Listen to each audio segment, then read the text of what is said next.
Welcome, Elgee, to my show. It's so good to have you here. Just to let the people know, I'm obviously chatting to you. You are from ResON, just like your logo at the back looks so awesome. You've got an ISV that you've started basically from your by yourself. You've taken it from basically nothing up until where it is now. So we'll get a bit into that. So welcome, firstly. And maybe if you can tell us just a bit about yourself, where you've started, your journey before you maybe started ResON, how that took place. Because firstly, thank you for having me. My journey, I always say that my journey is a bit wonky. In schooling, basically, I've gone to about 9 different schools. So I've always traveled around, and I jokingly say that we've always moved around because, like, when rent is supposed to go up, then my father decided, let's just up and leave. But that's not the reason. In terms of my official career, I've basically started marketing. And I spent about 18 months doing advertising. And from there, then I worked at a wind farm. That kind of introduced me to the whole community aspect and kind of giving back. So social entrepreneurship, as I later learned about it. I did that for 4 years, and then I ventured into lecturing. I did that for 4 years, and I got bored. And it was around about the time where this whole movement in South Africa about data must fall came about. So I started playing around about how do we actually get internet. So like, firstly, what is the internet? What is data? Where does it come from?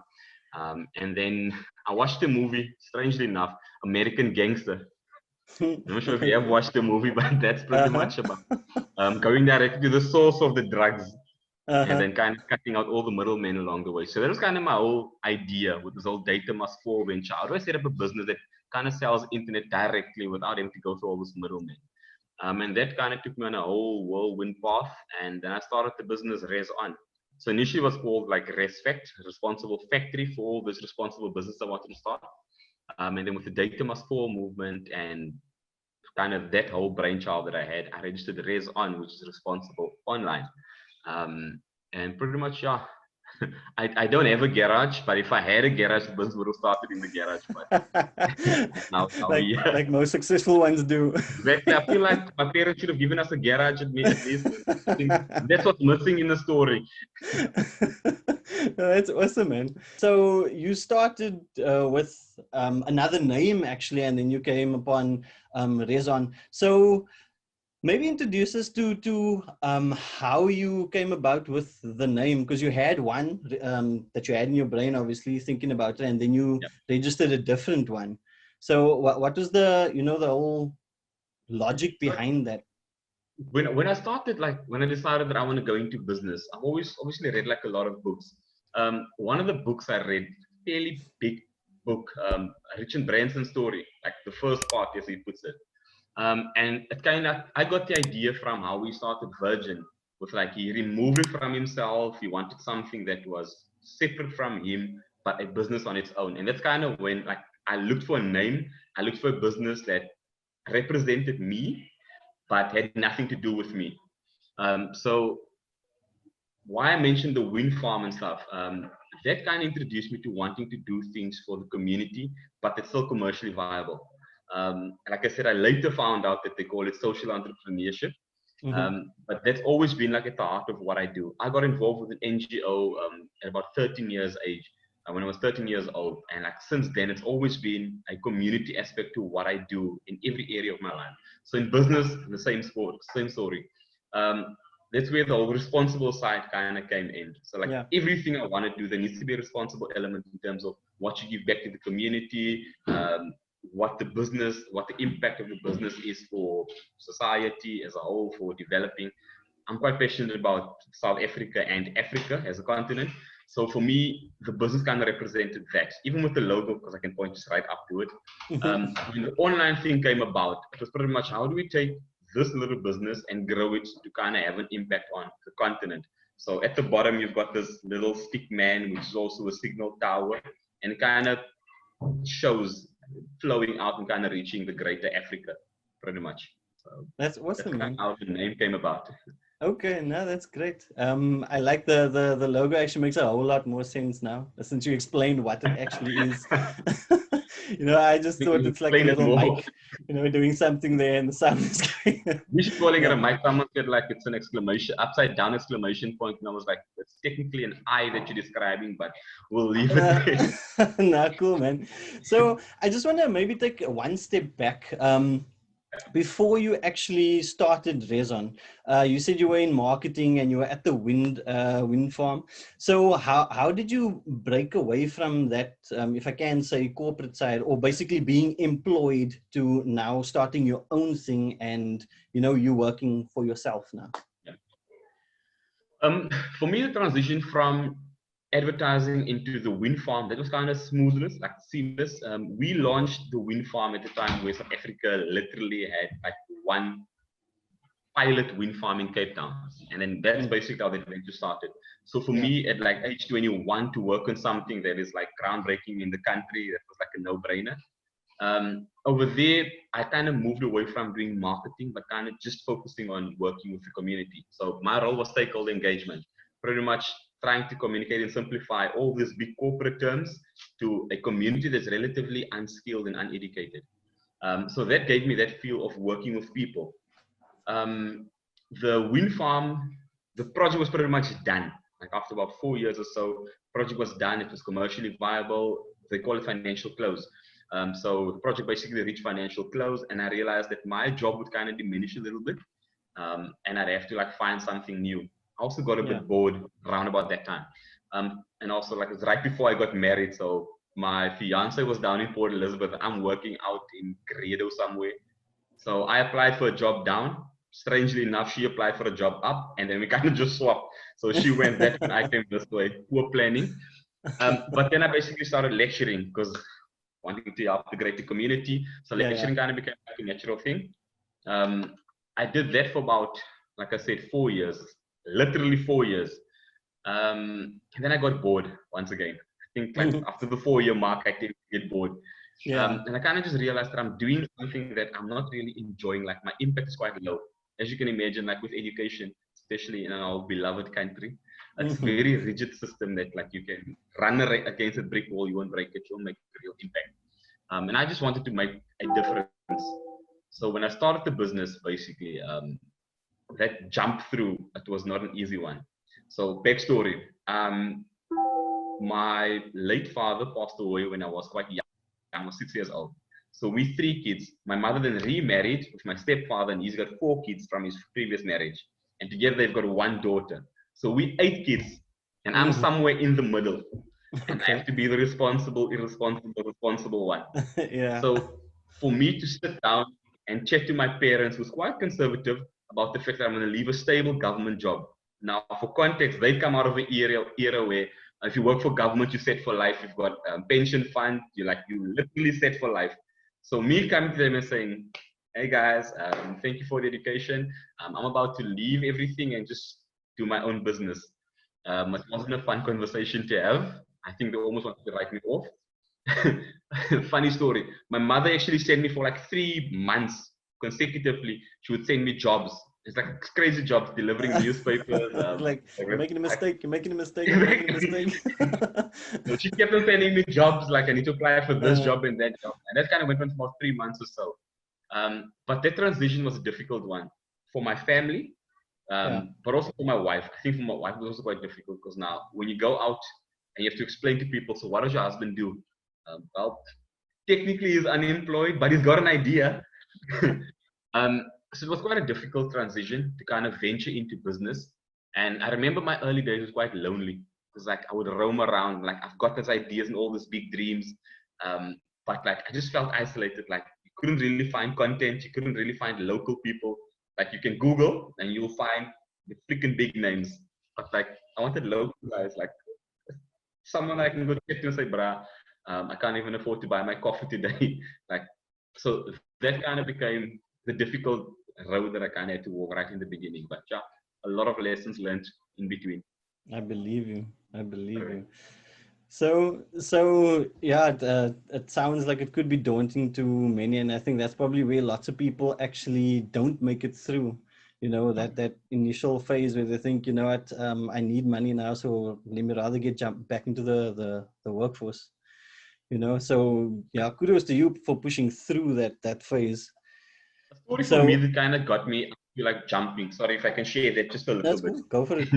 um, so I take lessons from crazy events and stuff in my life. So I remember we went out with the family to St. George's swimming pool down here in Port Elizabeth.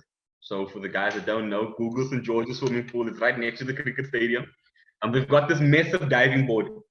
So we went out with the family, my wife's family, and everyone's braaiing, and I had to leave to go pick up someone. So my mother-in-law was working, so I have to leave the like get out of the whole pool and whatever, and go fetch my mother-in-law and come back. So I did that, and on my way back, they called me and said that my wife jumped off the diving board.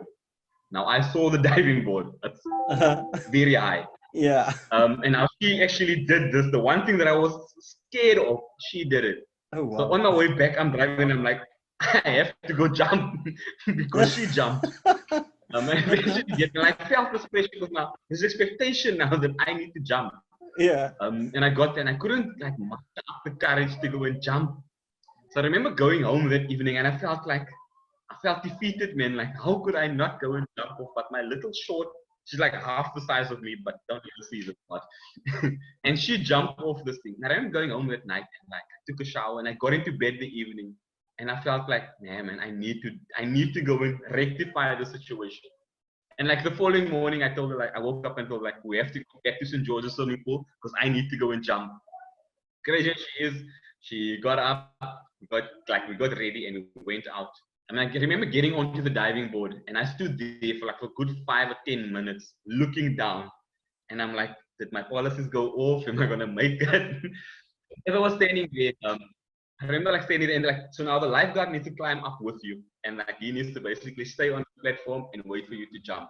So like they have to unlock the gate for you to get up there, like the hectic thing. So now I'm standing on that thing for like good 10 minutes or so, 5 or 10 minutes, and this guy standing behind me is like, just jump, like you just walk forward, and your body will do the rest. And I'm like, yeah, that's why you're laying down on your stomach, looking down at the water. So, but anyway, as I stood there, I like just got this whole like mental picture of what he said. Like I was like, I've been walking at the time for like a good 26, 7 years. Like I've been walking. So like Yeah. that's a natural thing. Just take a step forward and like walk off this diving platform. And like when I did that, literally I remember like that sensation of going down, like my body just stiffening and getting into the water, and like I felt liberated. So I kind of jumped about 5 or 10 times after that. But that kind of became my motto for like whenever things Okay. get difficult, when I have to make tough decisions, like Yeah. just take that step, like, and your body will do the rest. Like trust the whole process that things will kind of just work out. Yeah. So that's kind of the one thing. So like a week later, then that's when I left my job at college, Okay. with Awesome. the whole So motto of jump. yeah. So you Yeah. basically dove into the unknown. Yeah. No, that's awesome, man. No, cool, man. So um talking about the business now that you've started. And I listened to you say earlier, Yep. you know, there was no one around you when you started. You kind of walked a bit of a lonely road. Like you hear a lot of these entrepreneurs or guys who've made it speak about their mentors and, you know, the things that their mentors taught them. So you didn't have a person like that on your journey, if I'm correct. Um, I don't have like a tangible person that I can go sit with and chat to. And Okay. that's probably more something I could have actively pursued on my end. Mm-hmm. But at the time, I didn't really have people to kind of tap into. I Okay. always say that in South Africa, we've got a very diverse culture. But in terms of how the different races and different cultures kind of discuss important things or like different situations, that kind of distinguishes us. So I would, for instance, go out to my white friends, and the discussion around the fire would be around like business and career paths and like deals, and like it's very informative, commercially viable. Like how do we make life work discussions. And when I go to my family, and the discussion will be like, this one is pregnant of that one, and then this thing happened. Like it's a very fun, humoristic conversations, but not something that kind of builds you up. So I looked in my immediate environment, and I couldn't find someone that I can relate to. That I started a business that's walking this journey. So that for me, I turned a lot to books. I watched a lot of videos, but there's still the disconnect. Like For instance, one of the books like that I read right in the beginning, Rich Dad Poor Dad, wonderful, brilliant book. Like I would recommend that to anyone. I think everybody like that I know recommends that book when you basically want to venture into business. Yeah. But in that book, like a simple thing is like they're talking about dollars and 401 Okay. like 401ks and like it's foreign things for us. Yeah. Even when you find material online, I'm happy for this channel and what you're doing because I get upset that we don't have enough content, local content, South African content online. So thank you. Big ups to you guys. Sure, man. But at the time to find content that's kind of relevant to me, to my struggle, like, to what I'm going to. Just something that references a rand and not a dollar or a euro. Yeah. That kind of became disconnected in my journey. Going to banks and asking and like writing up business plans and basically requesting funding and whatever became like a challenge because I couldn't relate to most of the content that I could find. And I didn't have someone to tap into and say like, can you help me with this? So I made, like I always say, if this whole journey was my education, then I went to like a posh school where I paid the most expensive school fees ever. With the mistakes that I've made, like I've made some shockers. Yeah. I've paid a lot of school fees. Yeah, no, definitely. Now you were talking about Rich Dad Poor Dad. I read it for the first time last year, and it was quite informative. I do feel that same thing where for instance, Robert Kiyosaki speaks about how he does property on that side, which is totally different to how things work on the side. And yeah, the reason why I'm asking about the mentor thing is also because there's lots of people who don't know, about how to even go about registering your business, which is it's something which is uncommon for us, where you've got companies who charge you an arm and a leg to do it, where it actually just costs you like $175 to get it done. I would say like $350 all in all when your business is set up and ready to go. Exactly. So talking about that, sorry, go for it. No, go for it. I'm saying like last year I actually made that push where I'm like, I want to start helping more people to just get started. Because like I feel like when you Google, when you research, like wanting to start your business, it becomes this whole daunting thing. And I'm like, do it. Like registering your business in itself is like a minor thing. Like you don't need a lot of money. Getting basic systems and stuff in place, it's like minor. So like just start. If you speak to the correct people, like it's a no-brainer. Yeah, definitely. So just talking about registering your business and throwing the amounts out of how much it does cost, maybe you can walk us through that process of how you actually do it. Because or how you did it at least. So I actually had the conversation with someone like in our like one of my like a social gathering, basically one of those white gatherings, quote unquote. And I was like, I want to start this business. I've started. I'm running it out of my own personal account, but like I want to make it formal. And this guy said, well, I can register the business for you. And he charged me, I don't know how much he charged me, but he didn't charge me 175. And like he registered the business for me, and we struggled to get the name reservation right. Like, and I traded for like the first couple of months on like my registration number, K2016071185. Like that was my company name. So like I represent K2016. Like whatever. So like so I remember like asking him like, dude, can you please get this sorted out? And he kept being busy. And I remember like one day I'm like, give me my login details, and he sent it through to me, and I logged into CIPC, and I was like literally in under 24 hours, like my company's name was reserved, like my stuff was sorted. I had my BE certificate, and I was like, I've arrived in life. It cost me like 50 Rand to get that sorted out. So in terms of getting your company registered, like that 175 just to register your business, to reserve your name, I think it's about 50 Rand or so.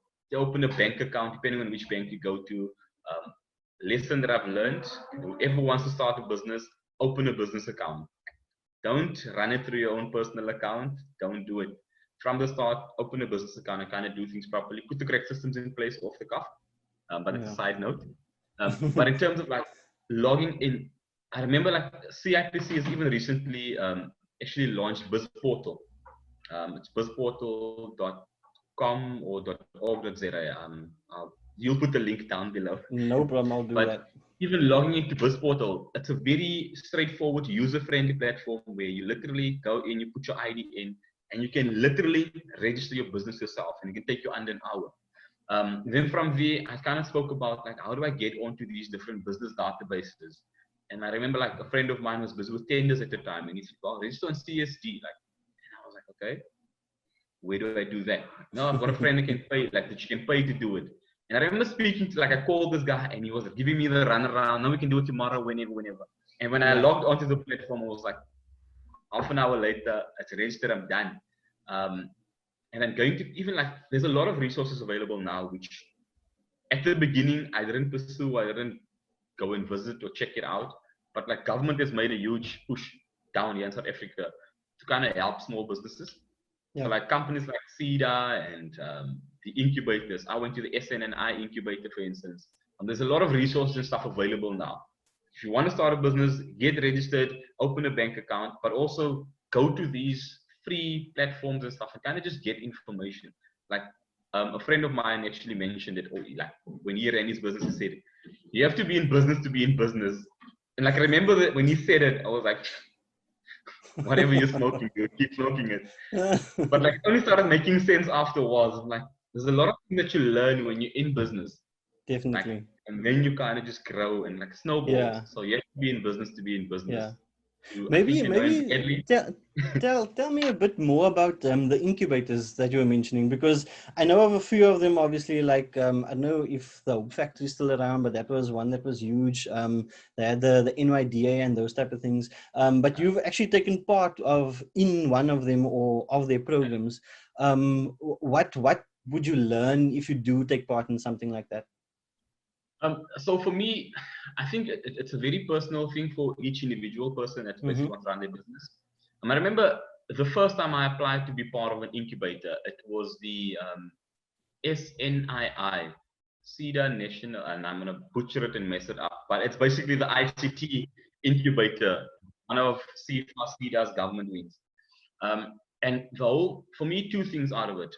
I joined it to kind of figure out if I've got a viable idea that someone actually can believe in. Because like you when you start something, you kind of get into this bubble where it's going to work and it's going to make you billions. And like you kind of just not open to criticism or whatever. So for me, I was about 6 or 7 months into the business when I decided to join or kind of apply to get into this program. I mean, it's quite a rigid process of kind of getting in. So you need to have like a business proposal up and running, and you need to kind of know what it is that you want to do. So for me, going through the whole process, it was quite informative to kind of get the information in and take this idea out of my mind and kind of explain to someone else to have it make sense to someone else other than myself and my wife, who's obligated to say yes to my brilliant idea.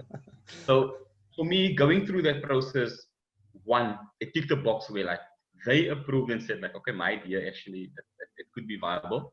And then even in there, if you don't have systems and stuff in place, at the time I didn't have an office, I didn't have a telephone number, I didn't know where to get, like internet for me was a problem. Like I was an ISP and I couldn't afford to buy my own internet at the time. So that incubator kind of gave you that simple basic structure of a simple thing. Behind me, I've got a printer. Like I could literally go into the offices and I could print a document. It's like those little things made the world of difference. Most incubators, depending on which one people would join, the one that I was part of, they gave you an office space. So you basically open plan office. You can come with your laptop, plug down, and you can just work. You can log on to you can basically print your documents out. You can make phone calls and stuff.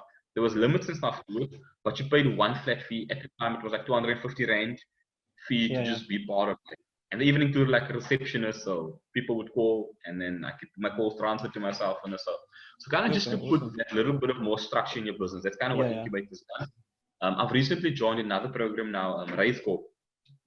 So they've got a business mentorship or entrepreneurship mentorship program. You guys can read up on it. It's a lot more intense. But over there with ResON now, they specifically work with the entrepreneur, with the individual. They kind of back the jockey more than the horse, which it works for me. But there's a lot of programs and stuff available now to help people that want to kind of start their businesses. And they vary in how intense it is to kind of get on board into the program. But I think one thing that stands out for me, it does validate the business idea that you have. Yeah. Okay, no, awesome, man. So you were mentioning a few things that you have to have in place before you can get into these type of programs or the incubator. So one thing that you mentioned, or two things actually, was your business plan and a proposal. Maybe you Yeah. can tell me a bit more about that, or tell people watching a bit more about that. So what it is, what's its function basically, and why you would need that for your business. I think I'm the worst person to ask that question. Is it? So like when I started out, I had the most brilliant, thorough business plan that you can ever find. And Okay. along the way, I'm just like, I don't care about business plans because ideas work. Okay. So um, nothing on paper, just everything there, and here you have it. if I can actually relate to how many times I've written business plans with ideas and like proposals of what I want to do, and then when it comes to implementing it, like if you go back and read on what you put down on paper versus actually what happened, then like why did I waste all this paper? So my mindset literally changed a lot about like the business plan. Okay. There's something that I think most people kind of need to go read up on. It's called the business model. So what the business model, when I read up on that, it kind of made a lot more sense to me because I was quite frustrated. I would work for like weeks on like a proper thorough business plan, and then you start sending it out to these different people, and you're basically requesting some sort of validation for it. Mm. And I hate companies that advertise that they can do business plans for entrepreneurs. Mm. Personally, my view, I feel like if you can't do your own, then there's something missing. And Okay. obviously, we all gear differently. Yeah. My Yeah. business partner, he hates paperwork and stuff, but he's a brilliant person in terms of understanding the product and stuff, in terms of understanding the business. The point that I'm saying is people that have people do business plans for them by without being involved in the process, they miss a very key ingredient in terms of what is needed to make the business succeed. The business Okay. plan, in my mind, it's like a formal structure to get your ideas out on paper so that it makes sense to someone else other than yourself, and your wife is obligated to support your idea. So when I read up on the business model, it's a very simple structure. Who's your supplier? What's your product? Where are you going to sell it? How's money going to flow in and out of your business? How do you reach your customers? What's your strategy? Like that simplified my thinking, and that's kind of what I've adopted when I put down proposals. So my proposals always 2-3 pages, very straightforward to the T. Who am I? What do I do? How do I do it? Why do I do it? Where do I want to go? I think if we all understand what it is we want to put down on paper, it simplifies for yourself, but also for other people what it is that you do at the end of the day. Yeah. No, Once again, my definitely. 2 cents. If there's banks out there listening, I'm sorry. That's cool. We got that. So we basically just wing it. Almost. Don't be too Not formal. cool, man. I just want to get through to a few more questions. So I know you said you watch a lot of videos and obviously you read lots of books and things. So one thing that I pick up from watching those business type videos and also from other interviews, basically from, bigger, well-known entrepreneurs, is that they have some kind of routine that they do daily, whether it's in the morning or at night as well. Do you have something like that? And would you advise something like that? Yes and no. So for me, having gone through the whole process where I consumed this a lot of information about business, entrepreneurship, success, like literally the internet is flooded with this type of information. And I got to a point where I was overloaded. Like you listen to a motivational video and it doesn't motivate you anymore. You read a book and like there's this disconnect between where I want to go and where this guy is saying I'm supposed to get there. So one thing I personally drew from all this information and content that I consumed was that everyone has their own specific journey. And most of these books get written like at the end, like when the person has arrived and they succeeded. Yeah. And it's almost like a case of now they're trying to connect the dots, looking back on how they got there. Mm. And for me, it's like there's different people. Yes, there's some similarities along the way, but there's key elements that most success stories kind of have. That's the perseverance, the pushing through, the disappointments, the failures, and the list goes on. Yeah. Yeah. But I think that kind of stands out for me is like each of our, like everyone has an authentic journey.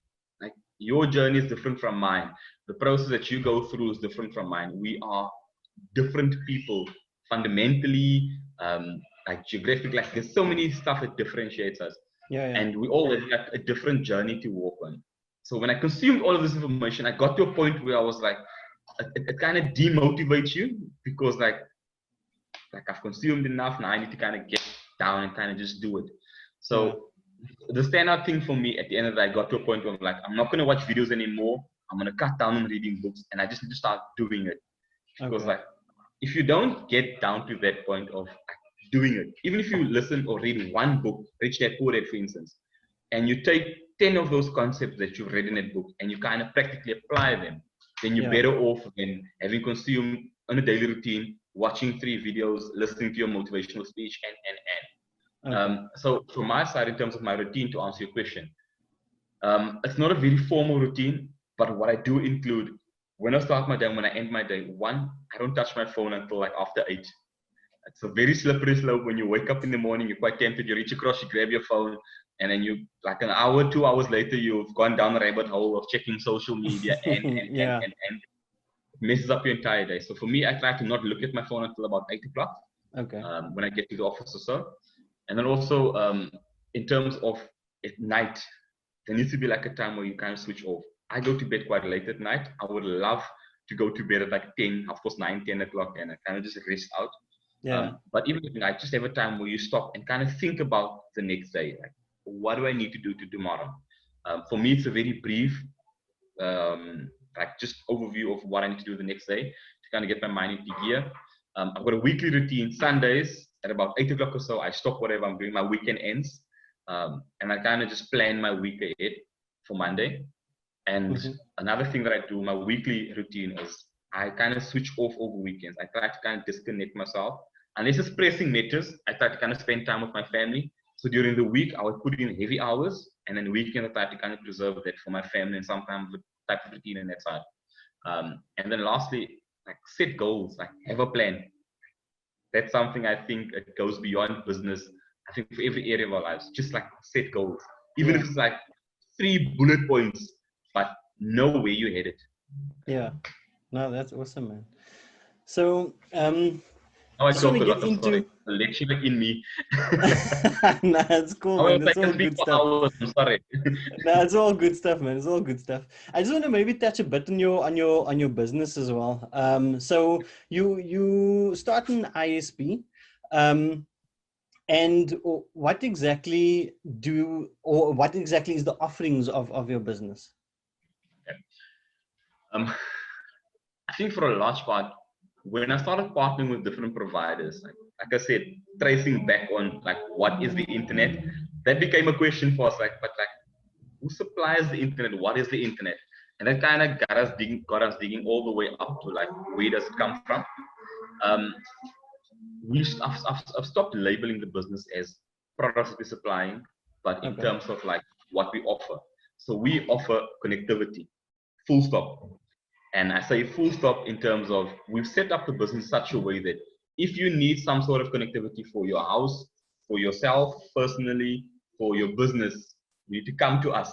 And like when you leave here, you are set up in terms of having internet coming into your house, in terms of having your telephone system set up, and all the other subsidiary things that you can do with the internet. So your websites, your CRM program for if you've got a business that needs to deal with a lot of customers.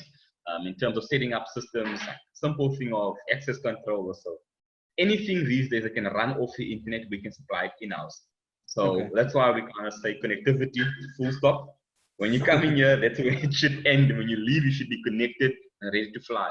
We also offer additional services because I'm quite passionate about starting businesses. We also offer, I personally assist like startups with getting their business registered, getting their logos developed, printing their business cards, writing up their business plans, or working with them to write up a proposal in terms of what they offer, getting their flyers and stuff sorted. There's about 5 or 6 people that I've assisted like that, where they came in. I remember the one lady came in, she just retired, like she just got retrenched, and she's like, I don't know what I'm gonna do with my life. And we had about 3 or 4 sessions where we sat down and I just chatted. A friend of mine recommended that she come and speak to me because I started a business. And we chatted about it, like about what she enjoys doing and the type of person that she is. And about after 3 sessions or so, we came up with like a business plan or like a business idea for her to start. Okay. Raised her, got her registered on all the platforms that she needed to go, set her up with suppliers and stuff, got her business cards up and running, a website, flyers. And I remember like after about 6 weeks, she was fully trading. So when she got returned, she walked into her own business and she's quite Awesome. flying at the moment. So in terms of what we offer, it's not just connectivity, but also how to go from unemployed to employed, how to go from I'm just falling around to kind of having a proper setup or built up business. Okay. So almost like a mentorship. Unfortunately, fortunately, yes. Like I said, I've paid a lot of school fees and I'm trying to give back. No, awesome, man. So you offer those type of services. You are based in Port Elizabeth, but do those offerings extend the borders of Port Elizabeth or even the province? A couple of years back, I did a presentation on like the business of online. It was a business incubator event, and I became like, I don't know how I became one of the speakers because I'd like to talk a lot apparently. But one of the things I spoke about was the way the internet is developed and specifically infrastructure has developed. We've actually moved away from having the need to have a brick and mortar building and being confined to geographic locations.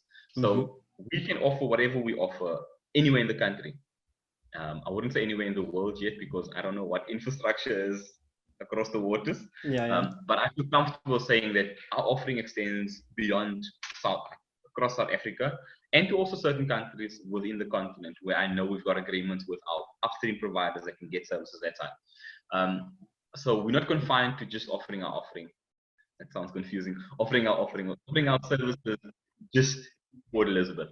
And because one of my passions is to kind of improve the way small businesses compete with big businesses, I am like one of the biggest advocates for saying, take your little small business idea and start taking on the big guys. Like I'm that guy. I'm like, you little chihuahua, go and fight the bear. That's how we should look at it. Yeah. Yeah, no, definitely, man. If there's any piece of advice that you think is paramount or imperative for someone who's either starting a business or thinking about starting a business, what would that piece of advice be for that person? Sure. So much that I want to say specifically on that topic. One, obviously, go out and do it, but two, do it properly. I've got this whole passion or idea that there's a lot of businesses in South Africa, specifically informal businesses, that people that have been running successful businesses for years, but they've operated it like a part-time hobby, whatever. I'll tell the story. I had to take my car in one day to get repaired. Like, my first car engine went. Guy just towed my car to his workshop and he kind of worked on it in a down here in PE. And I'm standing in the yard because I'm quite like, I'm that guy. I want to see what you do. Don't steal my car's engine. So I remember spending the afternoon there, and like he had an assistant with him that helped him. So it's like a young guy, about 16, 17 years old, and he's assisting this mechanic working on my car. I mean, this guy, like, I got impressed because I don't know nothing about cars. I know how to start it and how to stop it. And this guy is like, he can like name every part in the engine, and like I looked at his age and I'm like, he's a young guy and he like literally can like run his own workshop when I looked at him. And I remember like a lady came down the street and she worked at ShopRite Checkers down here. And he shouts out of the yard to her and is like, just make a job there for me. And I'm looking at this guy and I'm like, that lady probably works for like 150, 200 rand a day. And that's not a knock on Checkers or ShopRite anyway. But like, he doesn't work for a lot of money. And he's got a skill that can literally make him 3, 4, 5 times that which she is making. Because she works for a recognized business, because she gets a pay slip, because she's got a clocking card, that business is a lot more appealing. And kind of got me thinking that there's so many businesses. Like I remember when I used to drive around, you've got the guy outside of the road that's welding exhaust pipes. You've got the guy that's selling tires, second-hand tires. Like there's so many successful small businesses, but they've always been operated small. So my advice is put the correct systems in place from the start. Like firstly, start. Be clear about what it is that you want to do, but also from the get-go, start small but think big. So put the correct big systems in place. Like Don't use Gmail. Like, do it properly. You'll edit that out. I'm sorry. No, I'm But like, leaving just that do in there it actually. properly. No, but that's actually valid though, because there's so many businesses that you find, people doing things and then you ask them, hey, what's your email? Then it's I'm like, business@gmail.com. And it's like, take yes, yourself seriously. I'm like, come on. yeah, you know, Jeez. and I mean, buying a domain and getting your email up and running, it costs literally next to nothing nowadays. So people shouldn't do that. $15. So I'm I like, am leaving that in there.